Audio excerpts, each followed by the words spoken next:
Hello, everyone. I am so happy to have everyone join us today.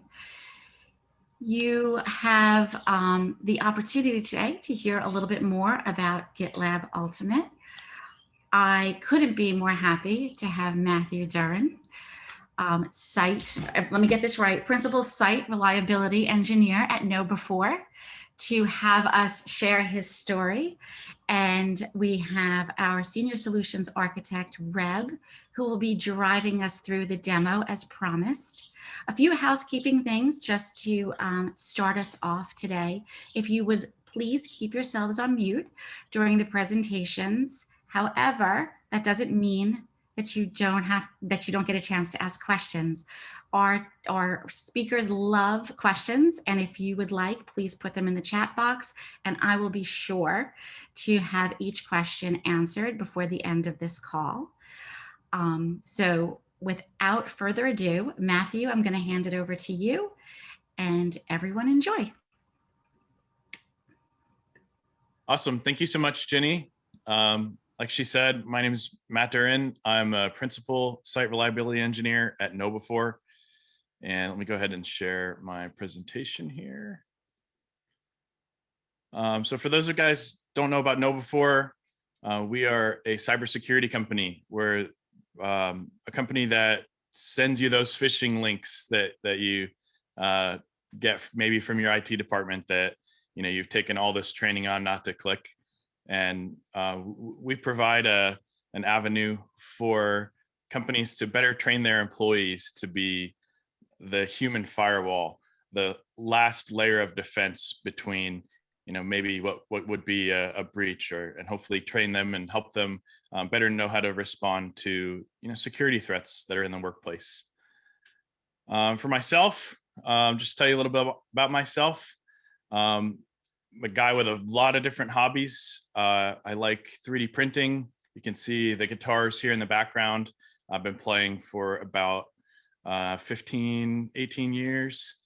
I've always been passionate about AWS. I've been working in AWS since 2014 in some capacity or another. Big Lego fan, and I've got a little 3-year-old boy who I'm turning into another big Lego fan. There's a couple things on the shelves behind me. And then my wife and I recently got scuba certified. I live in Tampa Bay area in Florida. A lot of good opportunities for boating and doing some diving. So a lot of cool stuff down here in Florida. But for the purpose of this call, I'm Matthew Duran, GitLab enthusiast. So obviously you got a lot of different cool GitLab logos. I like this one here with the purple background. Obviously classic black and white. Big fan.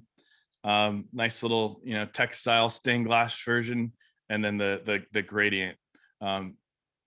Jokes aside, I've been using GitLab since around 2015, 2016. I was a free edition user back at the time, and I was one of the driving factors in getting KnowBe4 to actually pick up GitLab. And so if you actually take a look, you can go on GitLab's website or just Google GitLab and KnowBe4. We have a case study that I did a few years ago with a coworker of mine. Read a little bit about our story, and on the main intro page, you'll see we've got 5 production deploys a day, 20 development environment deploys a day. We have 850 employees. This was at that time a little snapshot in time of the company, and I've taken the opportunity to update this a little bit. And Jenny, I'll have to get with your team, with Kim, and get the actual info updated. We've continued to just grow and grow and grow. As a company, we have over 1,000 employees now. We've at least doubled our production deploys per day. This is for any given application. We may deploy more than 10 times.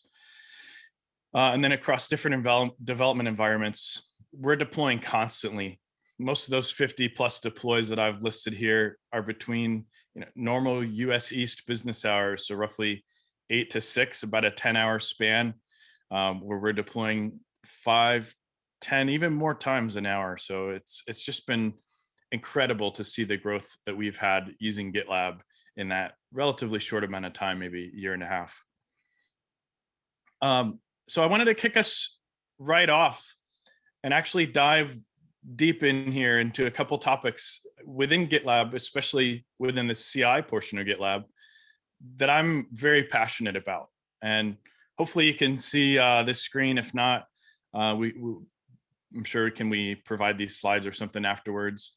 But this is just a little sample pipeline, something where anybody who's using GitLab, whether you're using a cloud, on-premise, free edition, you have access to GitLab CI. And you can build a pipeline with some pretty easy stages: test, build, deploy. And the one I've described here, I have a test job that runs whenever you open a merge request. And then I have a build and deploy job that run whenever you then merge that or push into your master branch. So this is a pretty simple, complete GitLab CI pipeline. It does include tests. It does include separate build and deploy jobs. And then it includes some pretty sensible restrictions on when these job runs. And if you want to run CI in GitLab, I'm sure most of you are already familiar with the way that you would set this up. But we can make a lot of improvements from here, right? So here I've taken that and I've simplified it a little bit, and I've made myself some repeatable code. So I've used this include keyword here at the bottom, and I've made this external GitLab scripts repository that I'm referencing. And within there, I've kind of standardized my test job, my build job, and my deploy job.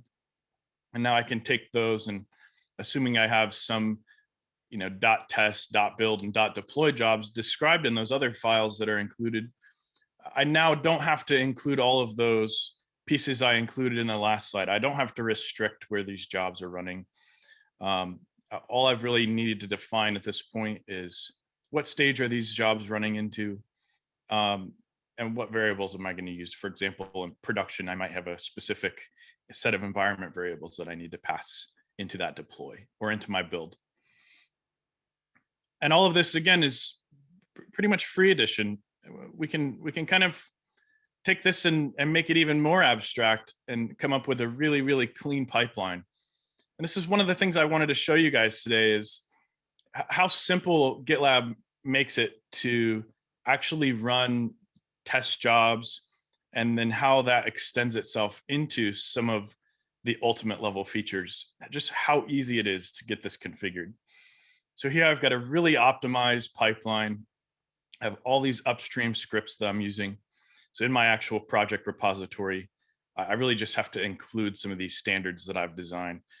I don't have to repeat a bunch of code. And it's just like you would do in object-oriented programming, where I've built some shared scripts, some shared code, and I'm going to use those now in all of my projects. So now that you know that, this is actually GitLab's DAST job. Simplify it a little bit. I've provided a link here. If you Google the DAST template, you'll actually find the specific one from GitLab's website. And it's a very simple job, and it's defined at the top level. So if I go and I look back at that previous pipeline where I'm running tests, I'm running a build, I'm running deploy. If I want to run GitLab's DAST job, first of all, it's already set up for me and ready to go. It's running their analyze script. It's producing a DAST report artifact. And since I have this simple pipeline where I'm already including these other files from other projects, literally all I need to do is include this template here. And now I'm able to actually run this DAST job with a single line added to my GitLab YAML. So I just wanted to show how we've taken efforts at KnowBe4 to simplify our pipelines as much as possible. And all of the best practices that we get from that are pulled from GitLab's templates that they release to us. And so it's just been a great, excellent experience working with GitLab, setting up some of these security jobs to run. It's been so simple to include them, very, very drop in for us. And so you can basically see we've done some similar stuff like that for some of the other types of scanning: container scanning, dependency scanning, license scanning, etc. Here's the syntax you see for including a template. And then I actually had something I wanted to change about that job. So I created a new job that had the same name. Their job is called container scanning. My job is called container scanning. And I've just given it a couple rules. If I want to disable container scanning on some particular project, I've just said, well, if I set container scanning disabled ever, then don't run the pipeline. And it's been really nice to work with. We use that for maybe when we're running front end builds, we're not producing a container, but we are using Docker as a build tool. A lot of these screenshots won't really be visible, but I just wanted to show you, especially on the security side and the security areas of GitLab, were really the impetus for KnowBe4, for actually going with Ultimate over Premium. You see there's so many features that you need to have Ultimate in order to actually have access to them. The security dashboards are huge, and a great tool for like our infosec team to get a good snapshot of our repositories and our groups. You see DAST, other types of security scanning, a vulnerability database that is kept up to date, a project dependency list, so you can see what dependencies are in a project, but then also dependency scanning, which will go in and look for CVEs on those dependencies. We have license compliance that goes and tries to determine what sort of license our dependencies are using and make sure that they're in a pre-approved list of compliance or compliant licenses. And then we have a legal team and an infosec team that can actually review that and add or remove specific licenses based on what they know is required for whatever compliance we need to meet. Looking back at these security dashboards, you're going to see all of the vulnerabilities that are found, and it's going to pull in stuff that it's finding from container scanning, from dependency scanning. We also have security approvals. So if I want to, I can, as part of a CAB, I can have security approval be required, and I can actually include an infosec engineer, for example, within the CI/CD lifecycle, within the SDLC that my developers are following. So I can implement CAB using GitLab with security approvals and security dashboards, and limit the amount of overhead that a developer has to deal with. And you might be thinking, oh, well, I can do all of this without GitLab Ultimate. And you can do a lot of it. You can run a lot of the same security scans. You can run DAST and SAST. You can run container scanning on your own. You can even set it up to run that when you open a merge request. And you can prevent the merge if there's a security issue. One of the biggest things that we found with that setup was, how do you actually respond to an audit? Very, very clumsy to have to go back and search through or separately index all of your merge requests or all of your commits and actually view that sort of data. So the first half of this presentation, we configured these, we included these GitLab templates. Those were built and they integrate directly with GitLab's, user interface when you run them at runtime. And then on the back end, after these have been running for a while, I actually get access to this security dashboard that's going to show me over time, well, how is the impact of these security features been on my application or on my repository? Have I been growing? Have I been adding vulnerabilities? In this dashboard, I've added, a couple over the course of a few months. This is just from a sample project of mine. And from that same project, you can see what some of these are. I've got some issues with my requirements.txt. They've called that a high severity. I've also got a medium and a low. And so these are things that have not been dealt with. They haven't been, triaged at all. Nobody from our infosec team has looked at my sample project, unfortunately, because this CV is sitting in here from 2018. So this is a little bit of an older one. But if they did have a project where they actually wanted to, go and see something and deal with it, this is a great example where I had a Docker Compose YAML file. It's got some sample placeholder AWS API credentials. And the secret detection scanning actually picked those up. It said, well, you've got, AWS API keys here, those critical severity, those could get leaked. And I know that it's just a sample placeholder value. I was actually able to go in and click on one of these findings. And I can add comments, and you can actually see a history of anybody who's interacted with this vulnerability. So it was detected in our pipeline 5 months ago. And 4 months ago, I actually dismissed that. I could add a comment there too and say, oh, this is just a placeholder value, not really a real secret, nothing to be concerned about. And that will no longer be impactful in our merge requests. Looking at another sample project here. This from a few months ago was a real CVE that got found, one of our applications. So it was picked up 2021, fresh off the press. I can actually click right on the link there and it'll take me to nist.gov. I can see as much information as I want to about that CVE. And then I can actually see right here in GitLab's user interface, there's a solution. All I need to do is upgrade to version 602 or 801. And that's something that happened automatically within the cadence of our application lifecycle. Those vulnerabilities are handled, especially at the high level, within a couple of days. For, depending on the severity. We have some internal SLAs for handling all of those things. And InfoSec's able to come in and see, here's where this was detected, and then subsequently how it was handled. Last but not least, KnowBe4 engineering is hiring. Right now, within research and development, we have 10 open positions. I'm sure there will be more. I have a few on my specific team in site reliability engineering. I'm part of a greater platform engineering team, and I know we have other openings. Please, if you're interested in joining our team, take a look at knowbe4.com/careers. We'd be glad to have them. I review our resumes on a daily basis, and I know a lot of our other hiring managers do as well. And with that, I will turn over the presentation. If anybody has any questions, I'd be glad to answer those. Matthew, thank you so much. Team on this call, don't be shy. Put your questions in the chat box if you have any. So Reb, I'm going to pass it along to you, my friend. Greetings. I'm Reb. Richard E. Baum is my name, but everyone calls me Reb. I'm a senior solution architect here at GitLab. I've been with GitLab for just over 5 years at this point, which seems like an eternity, I guess, given the way we've grown. And as I always say, I guess I was on sort of the first bus. We're now more than 1,300 people, but when I started, we were somewhere around 50, I think.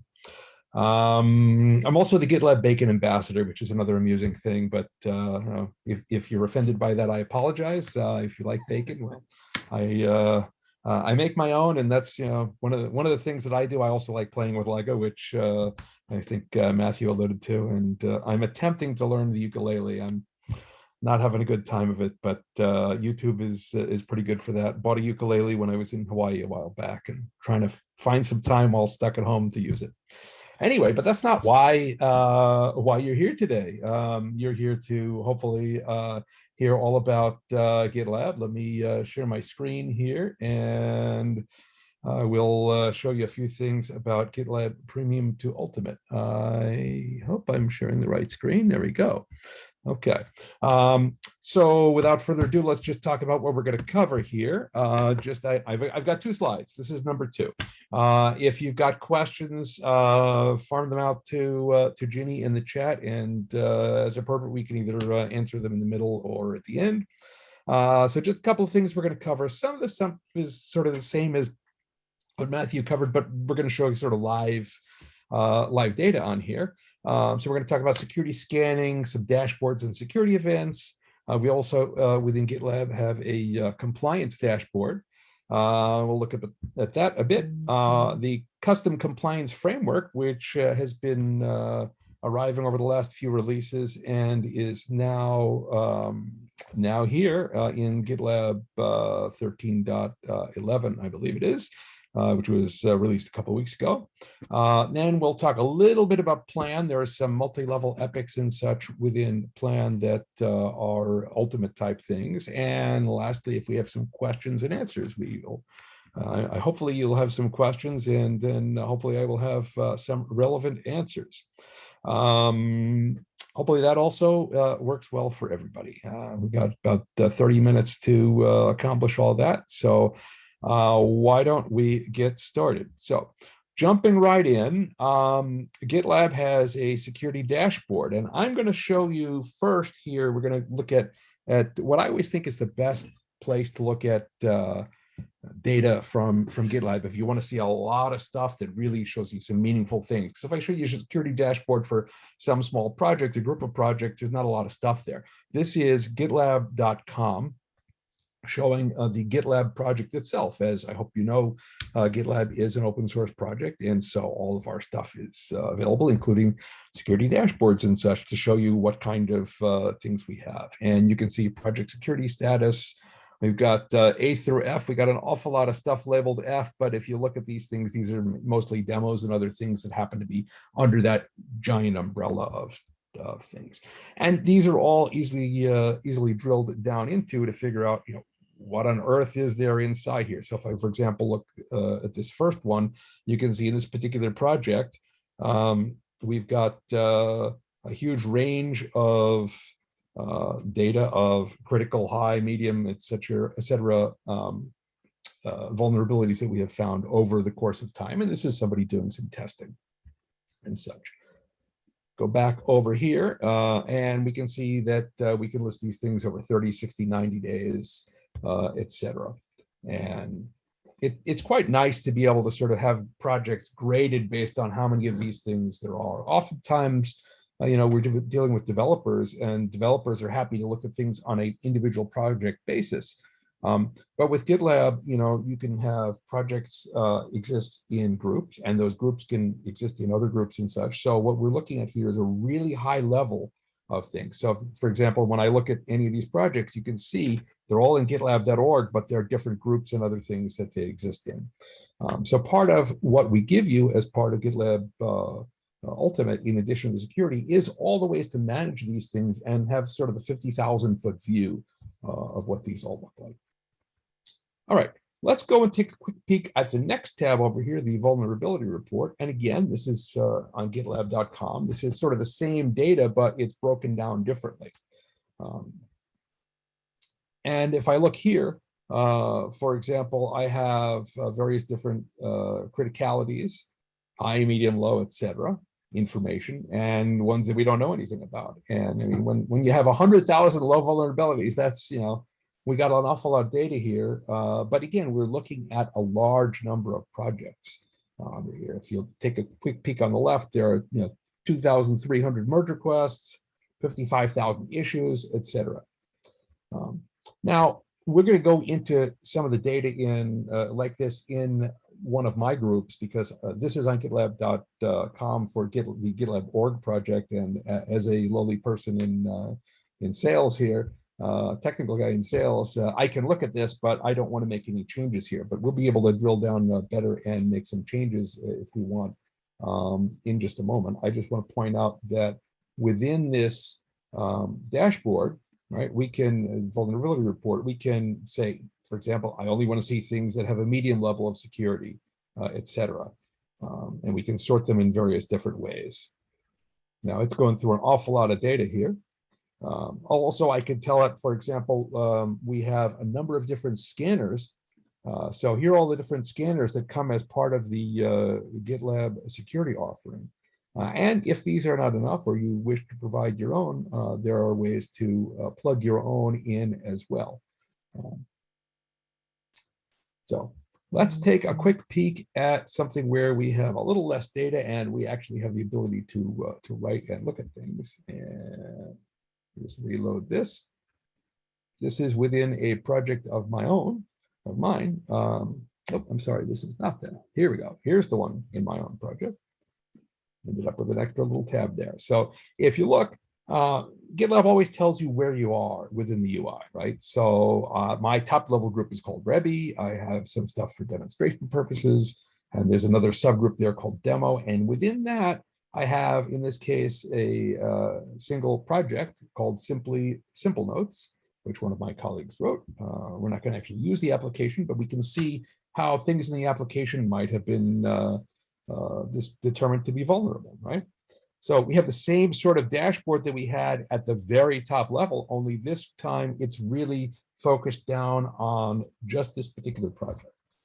So I have a couple of critical, high, and medium level vulnerabilities. Now, for each of these, if you see, each of these lines under the description, it'll tell me a little bit about what's going on. And then if appropriate, it'll also list a file. So for example, if I want to say, look and see here, requirements.txt, there's an improper input validation in something there, right? If I want to look at that file, requirements.txt, I can just open that in the next tab, and you can see this is the file that it's telling me there might be a problem with. However, if I go back here and I want to know what does it think is wrong with that, GitLab will take my vulnerability report and show me a whole bunch of stuff that it's gotten off of CVEs and other places. In this case, we can see the scanner is the Gymnasium scanner. Gymnasium is a part of GitLab now. It's a tool that we merged in with GitLab a couple of years ago. And at the bottom of this one happens to be longer than most. So you have to scroll a little bit, but there's a little create issue button. If I click create issue, GitLab is going to create an issue within my project that has all the necessary information about fixing this. And then I can go and assign it to somebody, create a merge request, etc. All the normal things that one would do when working with an issue. However, important to note, this little box here, it says this issue is confidential and should only be visible to team members with at least reporter access. Now, when you're dealing with security issues, we tend to put that box as checked by default because we don't know the level of visibility of this particular project. It could be public within my server here, GitLab server. In this case, it's not, but even so, I don't want just everybody to be able to have access to this. We want only people who actually have some level of access beyond just a guest to be able to look at this. And so I can assign this to myself. There are different epics that we can have. I can say this is associated with some particular epic, etc. And I can create an issue from that. Pretty nifty. Now, let's go back over to my vulnerability list and take another peek. I can look at things from a variety of different scanners. Let's say I only wanted to look at dependency scanning. Let's take a look and see what might show up as being the vulnerabilities from just dependency scanning. So when I say I've also selected severity medium here. And you can see, there are a few of those. So it provides an easy way to determine, what kind of vulnerabilities do I want to look at? And, maybe I don't care about some of the simpler ones. I also have things here. This vulnerability has no longer been detected, etc. So I have information on vulnerabilities that were detected and ones that might have been solved. All right. So let's take a peek at how this looks in a merge request. So we know what the big sort of security and compliance dashboard looks like, but when you get down to GitLab merge requests and you look at how things work in there, hopefully, since we're talking about sort of the premium to ultimate feature set here, hopefully you're familiar with GitLab merge requests, but I'll just spend 30 seconds on that and just say that where other tools might call this particular thing a pull request. Now, if you look right here at the top, it says it's a request to merge this particular branch into master. And so we look at it as, we're merging. It's a request to merge, so that's why we call it that. And this is really the central focus for where users will work in GitLab. While you have issues and such, issues are really talking about what we might want to change. Merge requests are really where you get down to the guts of actually performing those operations. Now, if you're familiar with GitLab merge request, you may find some of this familiar. Information on your pipeline, when it was deployed to staging, et cetera. We're working on what we call a review application or review branch right now. So my application actually was deployed somewhere a little while ago, 18 hours ago, when I was looking at this yesterday. And the application is sitting over there and people can work with it, et cetera. However, in addition to that, and normal approvals and such, GitLab is also saying, hey, look, we've got some security scanning here and we've detected some stuff. You may want to take a peek at that. So let me expand that. You'll see I have no SaaS vulnerabilities. I have some dependency scanning. Oh, no vulnerabilities and dependency scanning, but container scanning detected 3 new potential vulnerabilities. And guess what? 3 of these are new. Maybe I want to take a peek at what some of those are. Now, these are some of the same ones that we saw earlier, but the dashboard is something that typically you'll find, like your manager might say, I've got all these projects that my people are working on. So I want to look at it from that perspective. This is where the developer can look and say, oh, something I did here may have introduced these particular vulnerabilities. And just like we saw before, if I select this, I can get a screen that shows me a bit about what was detected, the severity level, etc. Some links, for example, to the CVE on this. If I click on that, you can see, for example, hey, this is where the main CVE database at MITRE, information on that particular vulnerability. Now, also, because I'm a developer here, I want to look and see what else is there on the screen, right? Now, one of the options here is, say, upgrade this library from one version to another, and I can create an issue from that. I can also say, hey, I don't really want to do that. Let me dismiss this vulnerability. Now, if I dismiss the vulnerability, it doesn't mean it just goes away. It just means, hey, I'm on the hook for having dismissed it. And it's noted that not only was it dismissed, but it was dismissed by me. In this case, we're just going to cancel out and go and take a look at some more items here. Ginny, do we have any questions on any of this so far? I'm sort of blazing through at 100 miles an hour. So sorry, I was on mute. As of now, no, but Okay. I'm sure that we will certainly get a few. Okay, all good. I just want to make sure we don't sort of shift paces too fast here. All right, I will let's just politely take interrupt. another quick peek through here. DAS detected no vulnerabilities, but I can view the details of what it worked on. Now, let me point out DAS is dynamic application security testing, and I think it's pretty amazing that GitLab is able to actually show me how my application has worked and whether there are any dynamic detections that were detected here. Why? Because, well, typically you're only going to get stuff about your running application when it's actually running. Well, what GitLab does, if I pop over to our CI/CD pipelines here and I take a look and see what was going on, if you look at my pipeline, you can see that this is what the pipeline looks like for this, right? First, we have some builds, the build operation, then test. And these are all my container scanning, my Gymnasium and such. Excuse me, I just clicked by mistake here.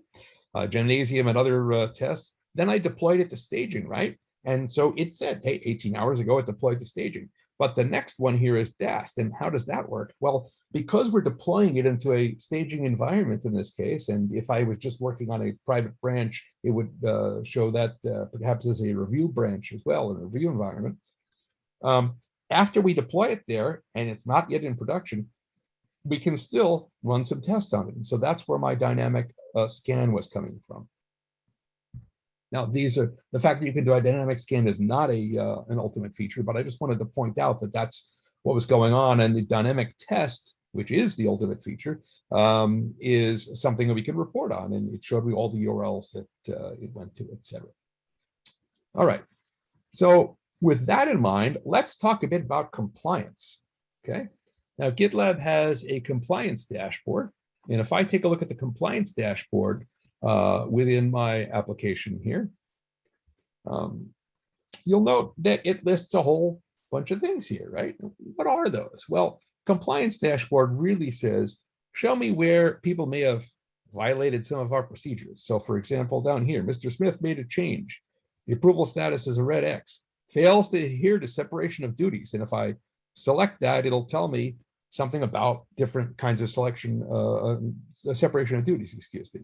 So for example, maybe I approved my own work or something like that. But we will note that. So for example, if I dismiss a vulnerability, hey, that's a compliance problem. In this case, the last one here is Mr. Smith made a change to the README file. What's wrong with that? Oh, well, same kind of thing, separation of duties, and I'm not really allowed to change things that I approved myself. Like I made a change and then I approved it, etc. So I can go ahead and do that in the context of what I'm showing you, but the fact that I've done that is sort of important, and my change was noted, right?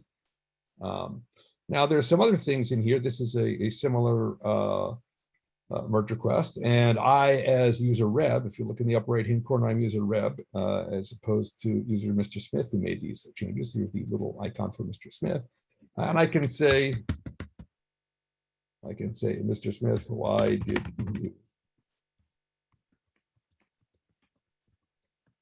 approve your own changes? We can start a little discussion there if we want, etc. Now note there's some other things that Mr. Smith may have done here that didn't quite show up on the compliance dashboard.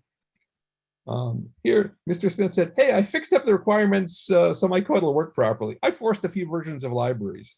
And you see here what he did was, I just said force these things to particular versions, and I can approve that. And then we can tell it merge. And if and when that merges, we're going to take a couple of minutes to merge, we would get some other things in the security compliance dashboard, because GitLab's going to look and say, oh, there are problems with that. In fact, hey, I just pressed those buttons and didn't really look here, right? Oh my, let me look. There are a lot of new vulnerabilities here. Now, you're probably saying, oh, shouldn't that have been stopped? Well, the fact that GitLab is doing that, it's noting all of the things that are going on here, right? It's noting that there are these problems, and that's part of what the compliance is about. It's not about stopping users so they always need to have something happen. There are ways to certainly implement those kind of controls. But in general, it's about providing users with the information about what's going on here, as opposed to preventing people from working. Now, we can also, in addition to viewing these things in a context of a merge request, we can view the full security report here. And if I view the full security report, we see all the different, the same sort of data in a slightly different way. I have the various scan details, and we can even download various resources associated with this, right? Some of these vulnerabilities, particularly the low impact ones, may have been dismissed. I can choose to hide the dismissed ones or show the dismissed ones, etc. And again, just from context of this particular application, I can view things of various different severities and such, as well as find more information, create an issue, etc. So we give people a lot of different ways to access the various information bits that GitLab stores, depending on whether you're a manager or just the end user, etc. All right. So that was a bit about the compliance dashboard. Now we're going to change gears a little bit and talk about GitLab's custom compliance framework. Now, what is the custom compliance framework? Well, let's take a quick peek at this from the very top, right? If I look at my top group, I said I had the Rebbe group, and then I had the demo group, and then I had underneath there, I had some projects that I was working with. The custom compliance framework allows you to tell projects, hey, I don't really care what kind of things go in your YAML file and what you're going to execute, but you're definitely going to execute this particular code, because perhaps you have SOX compliance or HIPAA or some other compliance framework that you need to follow. You need to make sure that you have the chain of custody and all kinds of other compliance related things performed on whatever files you're running, and that people make sure to follow the right rules. And the way you do that is by enforcing them from the top. So here in this Rebbe group, if I go down here a little bit, I have something that says compliance framework. Now, again, this is my top level group, so I can choose to change and apply things in here. In this case, I have 4 compliance frameworks defined. I have one, if you're familiar with GitLab labels, you might have seen labels that we have that are scoped, which allows you to have the same label with multiple different steps on it. And those can be used here in compliance frameworks. I just showed them for way of example. So we have a compliance development and compliance production. You may have different levels of YAML files, different kinds of YAML files that you want to use in different portions of your workflow. We could also have one for GDPR or SOX, etc. So we've defined these, and if I click on edit, you can see what we've defined it as, right? This says this is the title of my compliance label. I can give it a description, and then I tell it where I'd like this to go. And if I just take the O off here, you'll say, hey, I can't find this, right? GitLab is looking for a file, in this case called .gitlabcompliance.yaml, and is looking in this project, Rebby, in a project called compliance demo, all right? And so if I go back into that project, that group here, the Rebby group, you'll see that I have a number of things in here, and I have a project called compliance demo. In that project compliance demo, I have this YAML file, right? It says here, a project for compliance framework demo, and I have this YAML file. And if I take a look at the YAML file, you'll see I have a number of stages defined.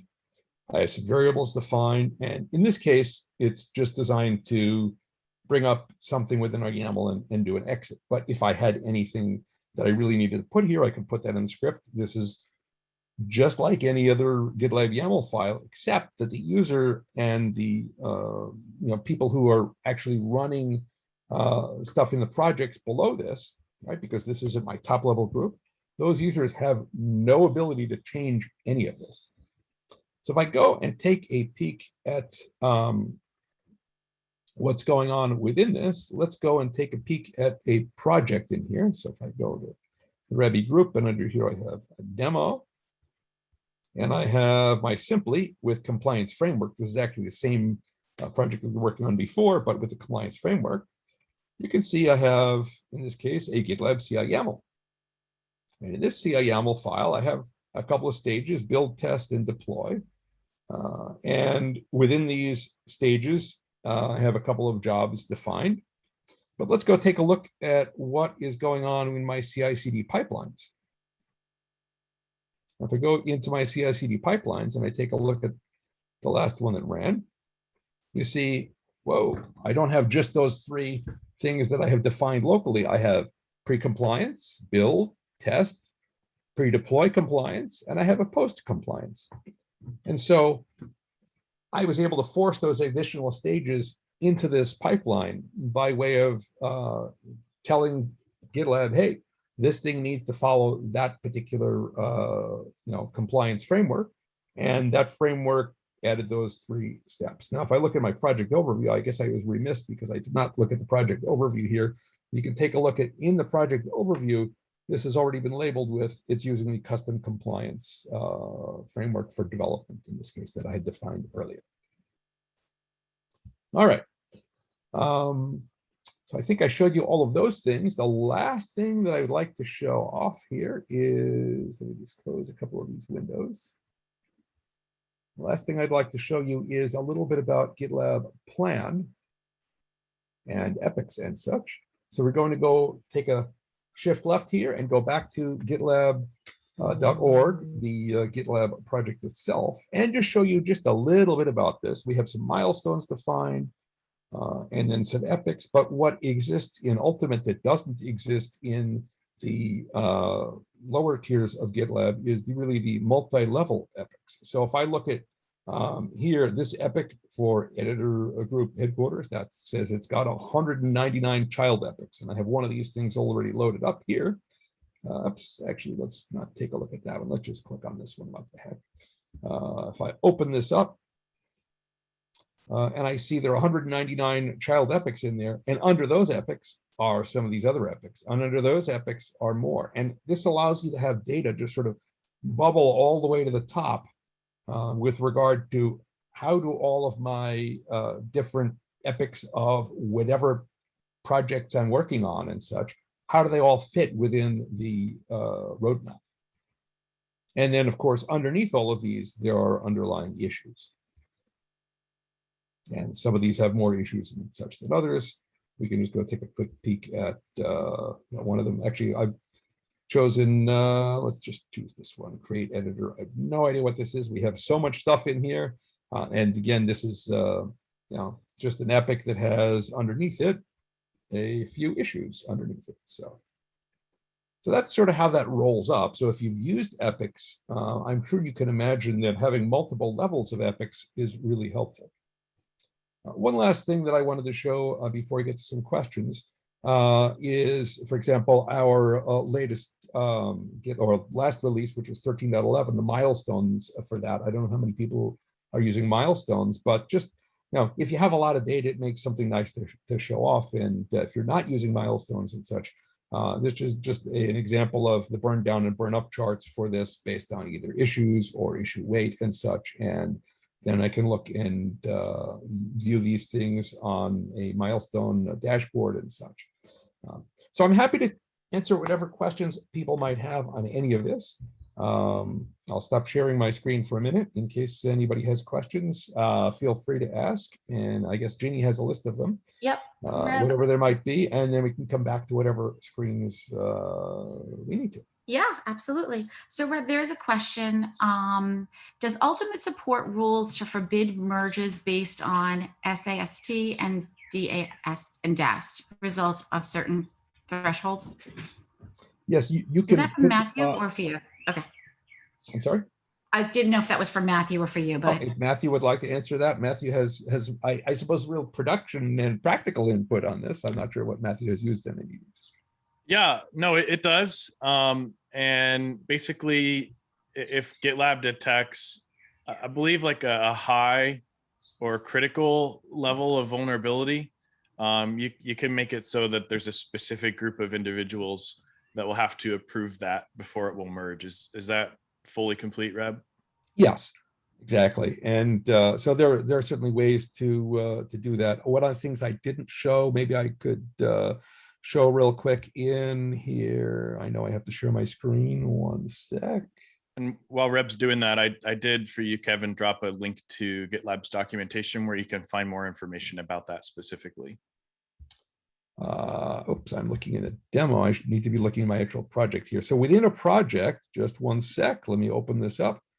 I want to find, where's my project? Here we go. So within my project, I am the owner of the project, so I can access this. In general, you want to be careful about who you give access to what to. As the project owner, I can look here, for example, and look at merge request approvals, and there are ways to set approval rules here. So for example, in my project, and we had limited time, so I couldn't show you all the different bells and whistles. In my project, for example, I have 2 approvals required. Hey, any user who is not somebody who has put code in here has to approve, as well as there's a vulnerability check in here as well. So if I look at the vulnerability check, I have a list of security approvers, which I have added as those people are specifically looking at security vulnerabilities and such. And then there are ways to add in here that you don't want certain kinds of vulnerabilities even approved and such, right? Just like what Matthew was saying. So there are a lot of ways to set this. All right, and I can add additional rules and such. And I didn't add the license rules. I figured 2 was enough for now. All right, and next question, Ginny? Yeah.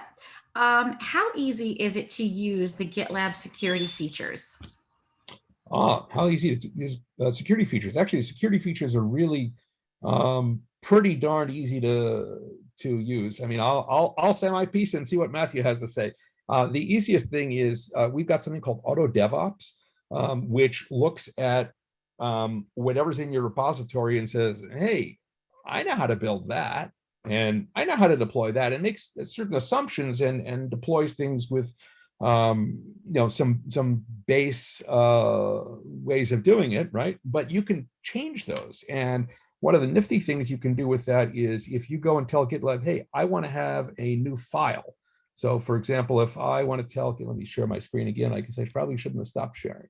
If I want to tell GitLab, I want to add a new file. This is really super cool. So new file, and select the template type. Hey, we got a bunch of different template types. I want to add a GitLab CI YAML file, apply a template. And we have like probably about 30 of them in here, but Auto DevOps. Now, this Auto DevOps template is essentially what GitLab is going to use if you just say, hey, I don't have anything here, turn on Auto DevOps, I don't have a YAML file, just GitLab figure it out, right? But what we've got in here is a really good template that you can use and change to customize in whatever way you'd like, right? And one of the nifty ways is if you look in here, for example, it didn't wrap terribly well on my screen. Let me collapse the sidebar. Now it still doesn't wrap terribly well, but you can see we have different kinds of templates for different kinds of jobs. And you can tell it, I want to use this particular template of included CI YAML, and all the different vulnerability types that we saw there for all the different scanners. You can choose to use or not use those. You can also actually go in and even with just auto DevOps within your CI say, you know what, I'm not using any license. I don't care about license compliance scanning. And just set one variable and license compliance scanning is now turned off. Matthew, would you like to make any comments on any of that? No, absolutely right. I think it definitely helps to have some understanding of how GitLab pipelines are configured and read through, the documentation on this YAML and understand what, these includes and these templates and things do. But if you can build a basic pipeline that's going to, test, build, deploy, like I had shown at the beginning of my presentation, then it's incredibly easy to add any of these types of scans using GitLab's provided templates. And then if you need to get more advanced, you can customize them pretty easily too. You can overwrite one or two things if you need to, without having to, rebuild and roll your own version of it. So they've made it really easy to implement. We actually, we had a user story for when my team was actually implementing this. And, we had given it some outrageous sprint point value, like a 13 or an 8 or something, which is pretty big for us. And the uncertainty, which we had said was incredibly high, ended up being a non-issue for it. It was a task that we completed in just like a day or two. It was so easy. Yeah, I'll just point out, we have a whole bunch of templates. I just selected the hello world template. So, hey, it just echoes hello world, right? But, this is to tell you, hey, in this script, anything you can, script in whatever language is going to end up working on your runner. So like if you're doing something with a Windows runner, you can put, Windows shell commands in here too, instead of just Linux style or what have you. So anything you can script, you can pretty much do within our YAML. More questions, Jeannie? Yes, we have different compliance needs in different areas. How does the custom compliance framework let me use different frameworks with different projects? Okay. I think we sort of showed that, but let me bit. go back into my, I'm just going to abandon my edit of that. I'm going to go back into my top level group here. And if I look at my settings for my group, under compliance frameworks, yeah, you can create whichever ones of these you'd like. And each of these can point to completely different YAML. So if you look when I pointed at a YAML file earlier, you can point at a completely different YAML file. Then when you come down into your actual group, so if I go back into my, my project, if I go back to my demo project, I can just pick any of these projects and go into settings general. And keep in mind, you have to be the owner of the project. So different permissions for different kinds of operations, right? If I'm the owner of the project, I can then specify what my compliance framework should be like. And maybe for this RevWeb one, I care about, Sarbanes-Oxley compliance, et cetera. Now, I'll also point out that we like to work with what we call minimum viable change. So the compliance framework, as everything with GitLab, is work in progress. So there was a prior way of doing these kind of things where you sort of set something at the instance level and said every pipeline will have exactly these things plus whatever the user throws in there. Same as what we have now, only it was for the entire instance. So this is a version of that. And then no, you must always use that kind of thing. I think that's coming next. Right now, if you're the owner of a project, you can make changes to that. But of course, making changes to those kind of things, that's an audit event and such. We didn't even get into audit events and such. So there are definitely easy ways to put different compliance frameworks onto different projects, and also to make sure that people don't take the stuff and turn it off. Brad, there's another question. The rules shown in the demo, are they predefined for GitLab Ultimate users? Can we make custom rules? which kinds of rules are we talking about? Like the rules for the YAML file, or rules for, well, the YAML file, yes, it's completely custom. All this stuff is customizable, right? So if I look at the other rules that we're looking at here are, where are we looking at? Settings general, oh, it's on this page.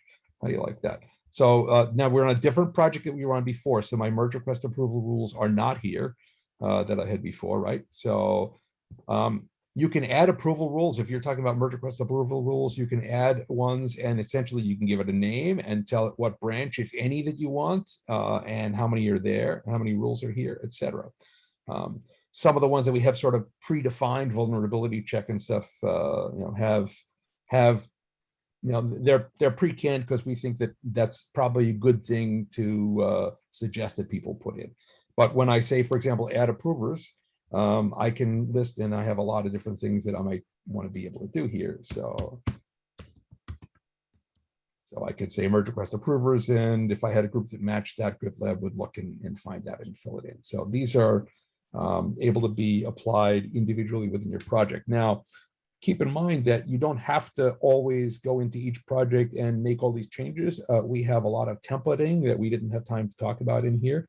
So you can have, when I create a project, if I go to the top here and I say, hey, GitLab, I want a new project, right?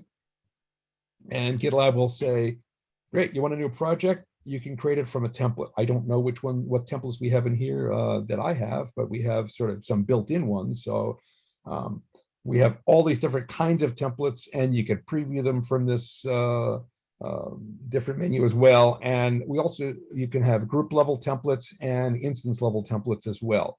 So in addition to the built-in ones, you can have different ones that people put in, and those kind of rules can be preset in those templated projects, so that you just sort of get them when the project is put into place and initiated.